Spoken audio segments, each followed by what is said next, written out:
is Jesus had been in the wilderness for 40 days, 40 nights, and he was tempted by the devil, and then the devil left him. The angels came in and ministered to Jesus, and Jesus heard that John the Baptist had been put into prison, so he left where he was and went into Galilee, and he starts preaching. He starts preaching and healing the sick of all kind of diseases, people that were possessed of the devils, there were lunatics, some had palsy, and he healed all of them. The more he preached and healed people, the more people that would show up to be preached to and healed.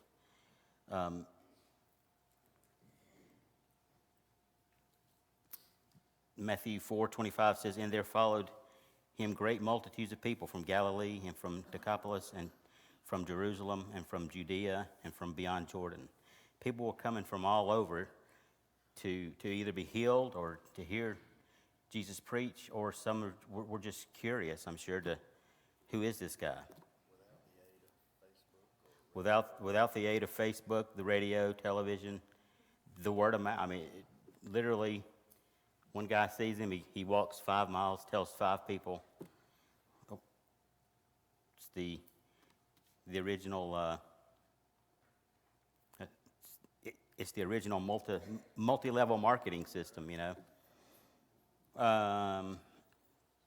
If you'll turn to Matthew 5:1-12, and if I can get 2 readers, Gary, if you can read 1-6, and Chris will read 7-12. Start whenever you get there. Seeing the multitudes, he went up on the mountain, and when he was seated, his disciples came to him, and he opened his mouth and taught them, saying, "Blessed are the poor in spirit, for theirs is the kingdom of heaven. Blessed are those who mourn, for they shall be comforted. Blessed are the meek, for they shall inherit the earth. Blessed are those who hunger and thirst for righteousness, for they shall be filled. Blessed are the merciful, for they shall obtain mercy. Blessed are the pure in heart, for they shall see God. Blessed are the peacemakers, for they shall be called sons of God. Blessed are those who are persecuted for righteousness' sake, for theirs is the kingdom of heaven. Blessed are you when they revile and persecute you, and say all kinds of evil things against you falsely for my name's sake. Rejoice and be exceedingly glad, for great is your reward in heaven, for so they persecuted the prophets who were before you." What we have here are 8 beatitudes, 8 blessings. Poor in spirit, they that mourn, the meek, those that hunger and thirst after righteousness, the merciful, pure in heart, peacemakers, and the persecuted. When I first read chapter 5, when I first read about these beatitudes, when I first heard a preacher talk about the Sermon on the Mount, I thought that what Jesus was describing here was 8 different people, or 8 different types of people, or 8. But as over the last month or so, as I've studied this, that's not what he's talking about. That's what he's talking about is 8 different characteristics that each Christian should have. Each of us should be striving for. I thought that what he was saying was that, like, say Chris was the poor in the spirit, and Jim was pure in heart, and Gary was a peacemaker, and Jamie was hunger and thirst after righteousness, and Cindy was the merciful, but it's not. It's all of those characteristics, all of those behaviors should be in each of us. Now, that's tough. I mean, it's very, very simple, but it's not always easy. It's not always easy to be a peacemaker. And that last one,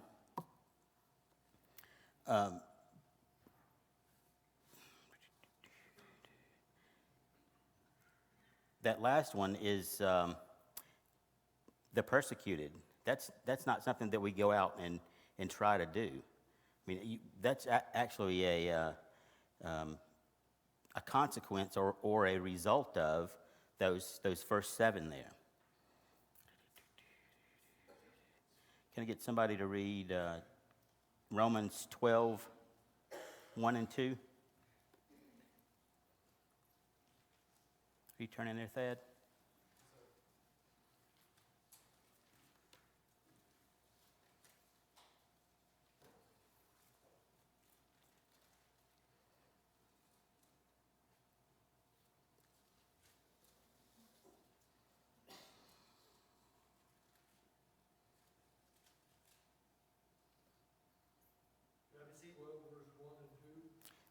Romans 12, 1 and 2. I'm sorry. I beg you, therefore, brothers, in view of God's mercies, that you present your bodies a living sacrifice, holy and acceptable to God, your worship with understanding. And do not conform to the present world's scheme, but be transformed by a complete renewal of mind, so as to sense for yourselves what is the good and acceptable and perfect will of God. So what Jesus is teaching in Matthew 5 is what it's saying here in Romans, that if we do these things, if we are poor in spirit, if we are the meek, if pure in heart, peace, if we are those things, then that's going to set us apart from the world. It's going to separate us from the world. Be ye transformed by the renewing of your mind. That's our thinking. Prove what is good. Prove what is good and acceptable and perfect. That's our behavior. Thad, you want to read 1 Peter 2, 9 through 10?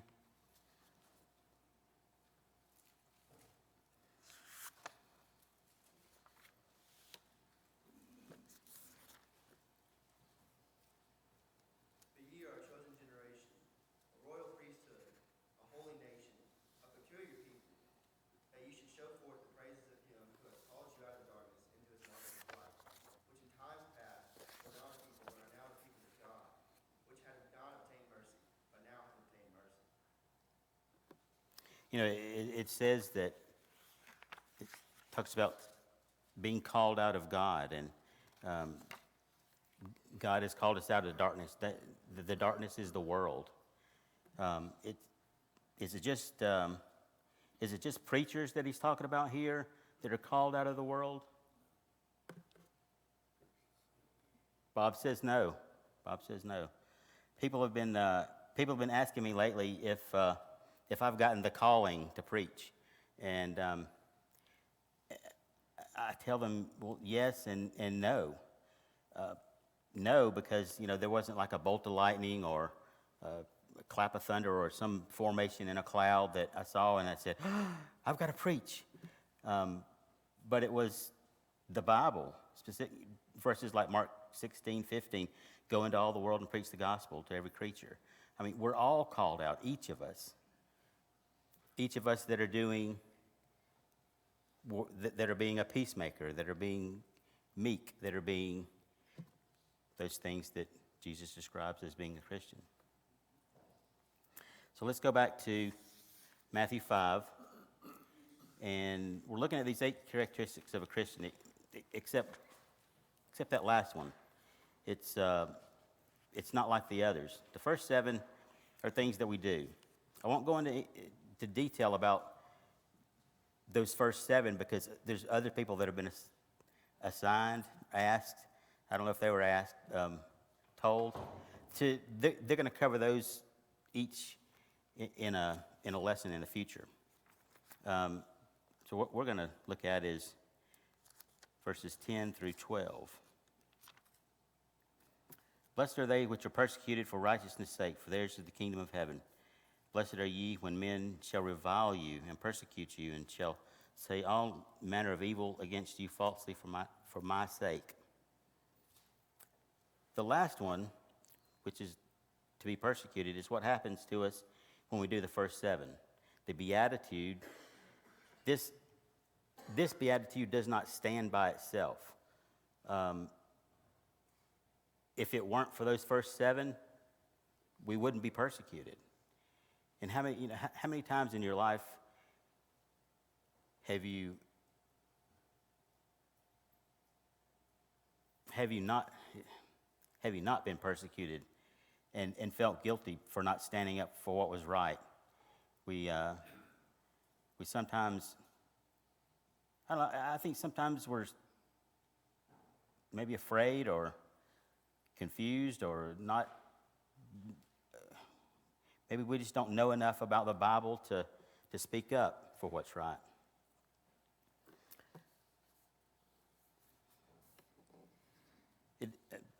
But this last beatitude, it fits within the context of the whole message of the Sermon on the Mount, and in particular, this section called the Beatitudes.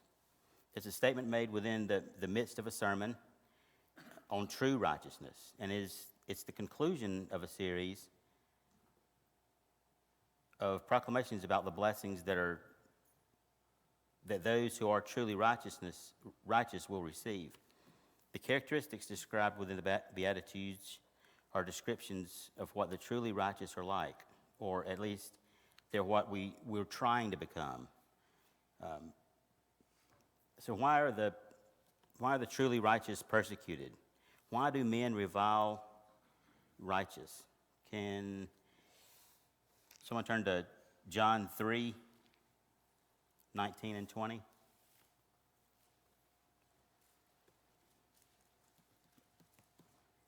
You want to take that one, Bob, when you get there? Sure. And this is the judgment, that the light is come into the world, and men loved the darkness rather than the light, for their works were evil. For everyone that does evil hates the light and comes not to the light, lest his works should be reproved. Yep. That last part, lest his deed, and this is the King James Version is what I'm reading from, lest his deeds should be reproved. How many of you know someone that at one time in their past they had a drug problem? They're not using drugs now, but show of hands. 3 people. Every person in this room knows somebody, whether you know them or not. No, whether they told you or not. You have this friend that in the past had a drug problem, and they're still hanging out with those drug buddies, and they're not using, but they're still hanging out, and while these other people are doing their thing, and you go to them and you say, "Dude," because that's his name, dude.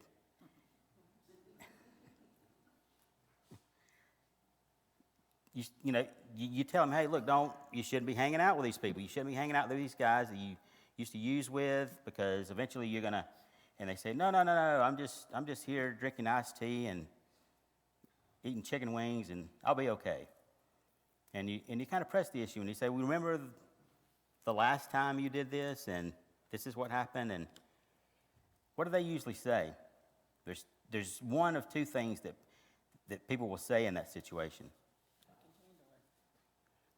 That's part of it. What else? What do they usually say? Beth moved over there. I thought she was raising her hand. What do they say? They say 3 words. Both of them are actually 3 words. One's good, one's bad. One is, leave me alone. That's close. And don't judge me. Don't judge me. And what does that do? That backs us off. That'll back you off, and people will go, whoa, because most people the only thing they know in the Bible is Matthew 7:1. Don't judge me. Oh, and so we don't know how to handle that. But the thing is, you're not judging your friend. You're not, whether it's your brother, your sister, your neighbor, you're not judging them. What you're doing is you're trying to, well, what's the Bible say about it? Look at 2 Timothy 4:2. preach the word, be instant in season, out of season, reprove, rebuke, exhort with all long suffering and doctrine. You know, you weren't judging this guy. You weren't trying to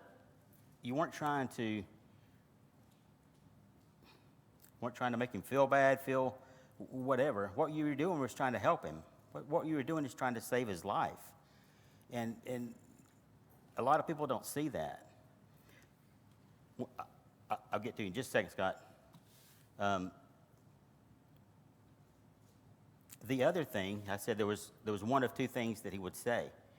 That first thing is what the majority of the people will say. Don't judge me. You don't know where I've been. Blah, blah, you know, don't. But the other side of that coin, when you say, hey, look, you're messing up here. You're going down the wrong path. You're gonna stumble. What they'll say is, I love you, because they realize that you are trying to help them. And it doesn't always come out as I love you at first. Sometimes it's like Chris said, you know, leave me alone or mind your own business. But eventually hopefully they'll come around. Scott had something? Yeah, 1 Corinthians 15:33 pretty well sums it up. He says, be not misled. Bad associations corrupt good morals. That's right. And a lot of times, it doesn't really matter the behavior. We get around people that are of bad morals, and what we think, what I think is, I am such a great influence on people that I'll by myself, me and 14 other guys, I'm going to convince everybody in the group. That usually doesn't happen. Go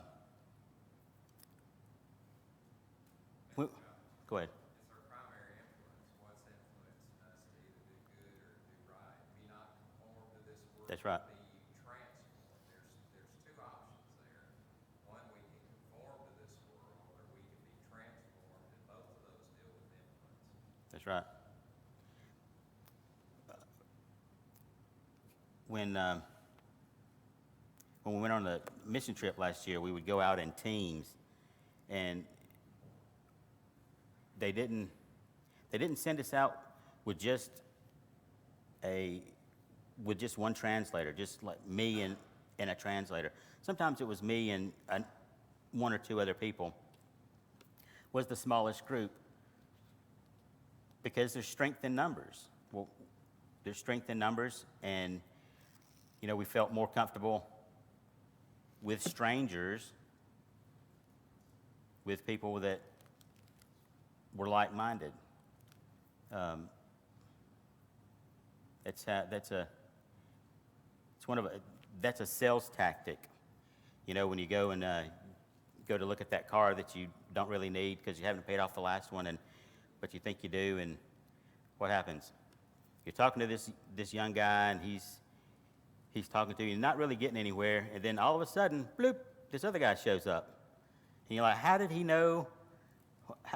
Somehow they have telepathy or something. I don't know what it is, but he shows up, and both of them are talking to you about this car and that you don't really need, and the next thing you know, you're talking to the sales manager and filling out all that paperwork, and you were just there to look. You told yourself, I'm not buying anything today. And you told him when you got to the lot. I say that to say that when we go to talk to somebody about the gospel, we sometimes think, well, I've got to do this all by myself. I've got to talk to this person from beginning all the way through baptism. I've got to be the one but we don't. You know, some plant, some water, God provides the increase. Let's look at verse 12.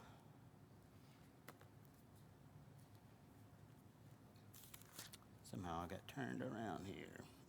Any other comments, questions, Joyce?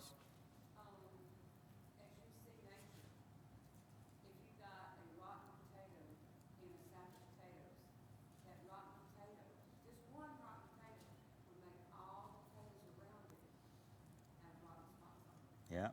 So therefore, if we go into the bad situation, and we're with bad influences, we're more likely to go there if we're by ourselves and not take ourselves away from that situation. Because that rotten potato, you have to take that out of the bag, and that, therefore, the rest of the potatoes are okay. Yep. Anybody else? Steve? I was just thinking when she said that, I'm thinking so many things that, like when I was a little boy, my mother would tell me, and they might not be just straight from the Bible, but they're all biblical principles. And what you're talking about is, I'll remember, like I said, just like it was yesterday, birds of a feather flock together. You know, these little things that our parents taught us when we were little would teach you against, you know, once you change, to stay away from these situations. And they're all biblically based principles. Yep. You know, a lot of these little sayings, I tend to put a Scottism on it, and that birds of a feather flock together, and if you don't like your feathers, find new birds, find a new flock. And that's what we do that change, when we're trying to do those first 7 things, is we're changing the birds we flock together with. It's a good point. Anybody else from the back rows back there in the shoe department? Yeah, y'all know what the shoe department is, don't you? The slippers and loafers. No, I'm just kidding. I'm sure y'all sit back there for a reason. Let's look at verse 12 before y'all persecute me.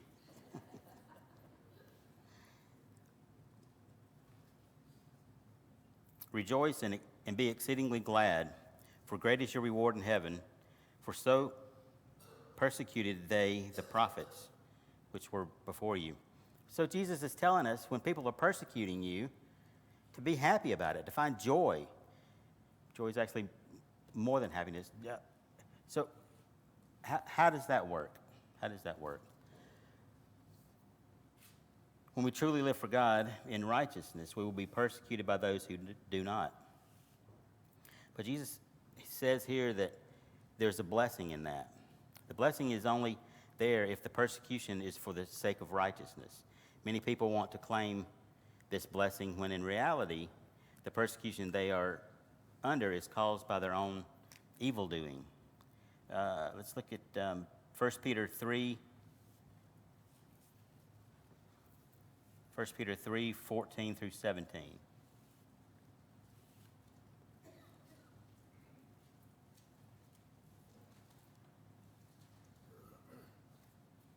Jim, do you want to read that for us? But, and if you suffer for righteousness' sake, happy are ye, and be not afraid of their error, neither be troubled, but sanctify the Lord God in your hearts, and be ready always to give an answer to every man that asketh you a reason of the hope that is in you, with meekness and fear, having a good conscience, that whereas they speak evil of you as of evildoers, they may be ashamed and falsely accuse your good conversation in Christ.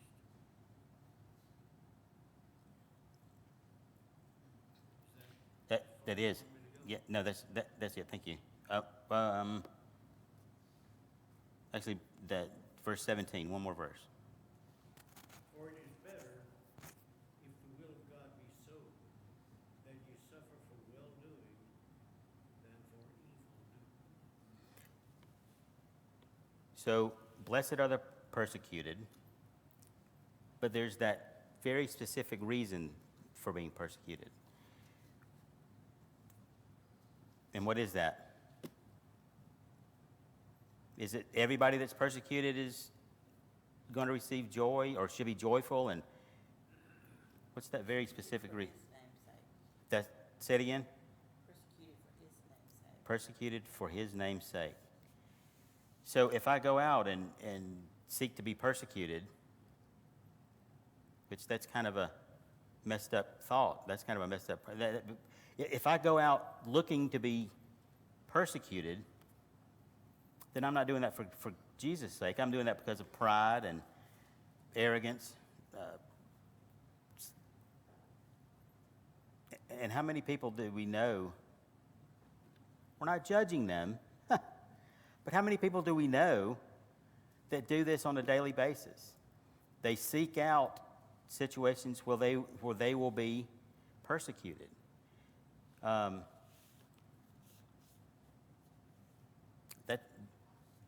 the blessing's not in that. You know, in my lifetime as a Christian, I've not really suffered persecution that much, but it's coming. It's here. You know, that's a good point that Tammy brings up. What she said was, in her life, she hasn't really suffered persecution. And when I was a little boy, my grandmother would read the Bible to me, and she'd talk about being persecuted as a Christian. And what she would tell me was about the first and second century Christians, where they were hunted down and thrown into jails and eaten by wild animals. And so in my mind, that's what I thought persecution was. I didn't think it was, hey, we're not going to do business with this guy because we don't want those kind of people around. Hey, we're not going to hang out with this guy.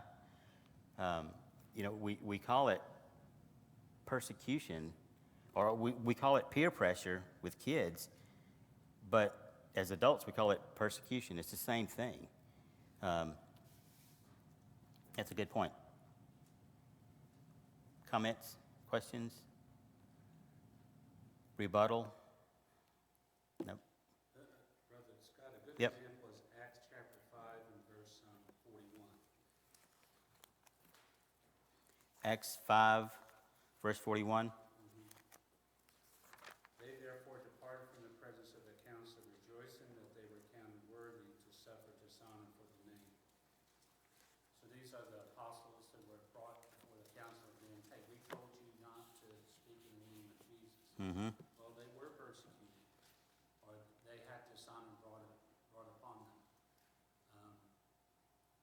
They didn't see it the way that the priests, were dishonoring them. Mm-hmm. Bottom line is, you're either serving God or you're serving the system of the world. Mm-hmm. And we have to be careful not to compromise ourselves, but we have to be careful not to go looking for arguments with people. There's enough bad in the world right now. The homosexual issue and the gender issue. You bring any one of those two up, you're going to feel a little bit of persecution, and if not, you're just not breathing at this particular moment in time, or you didn't make your case, strong enough. Those are two of many issues in our time. Exactly.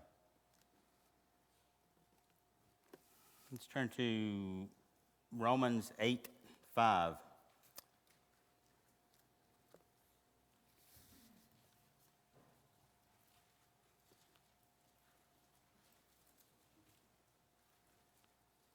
We'll read Romans 8:5, 35 through 39.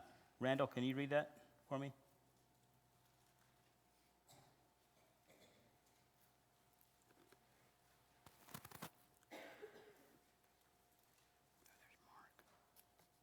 Who shall separate us from the love of Christ?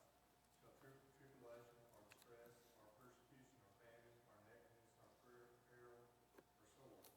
As it is written, for that's sake we are killed all day long. We are counted as sheep for the slaughter. Nay, all these we are more than conquerors through him who loved us. How far? Through 39. For I am persuaded that neither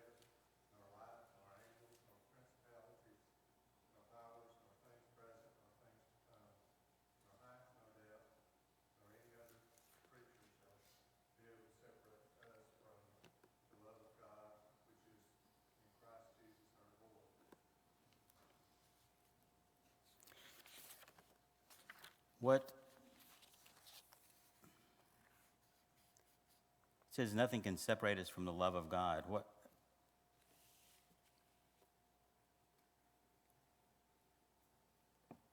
But sometimes we are separated from the love of God. How does that happen? We depart, we leave, we sin. It's not always a conscious decision, I don't think, beforehand. But it happens. You know, the same line of thinking what Bob read is that this is what Jesus is teaching here. And what it talks about in Romans is that when we do these first 7 things, we're going to be separated from the world.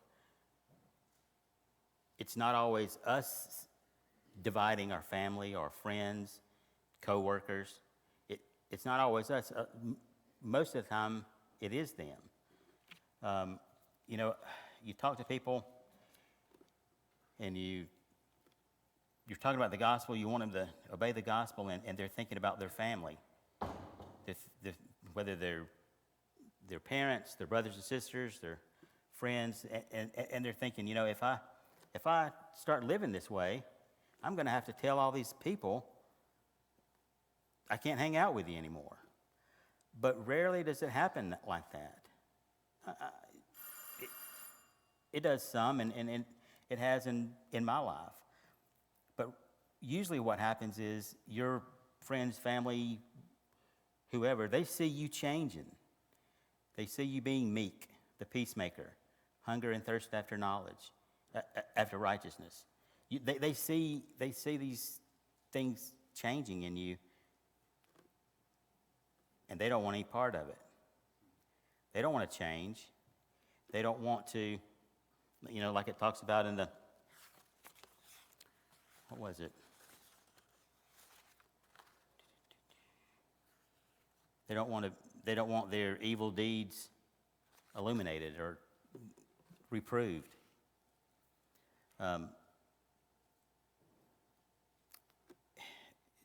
Tammy mentioned that she hasn't been persecuted because of righteousness' sake in her life, but I think we all are, and we just don't know it.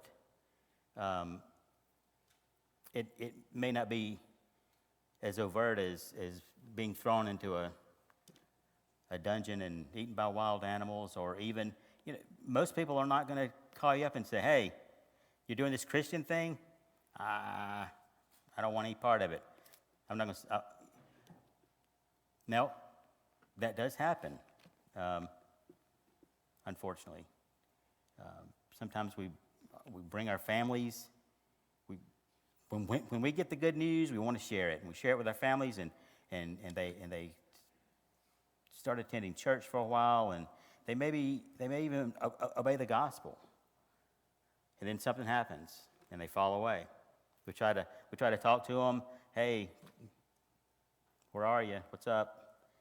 And eventually they'll say, I don't want to be a part of that anymore. Has anyone ever experienced that? Yep. People will talk about us. They'll gossip about us. They'll lie about us. And that's what this is saying. And when they do, that's when we know we're doing what we should be doing. When people think, what people think about us, what people say about us, that's really none of our business. If we go out and seek to be persecuted, then this is not for righteousness' sake. This is pride, arrogance, being obnoxious, rude, offensive words, and behavior. Those things bring on the natural consequences of people reacting negatively towards you.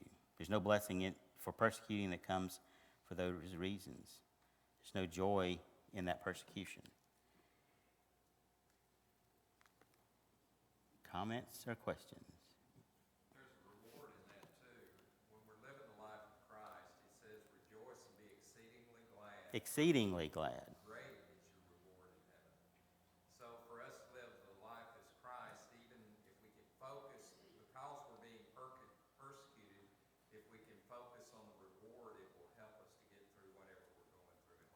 That's right. What else? Who else?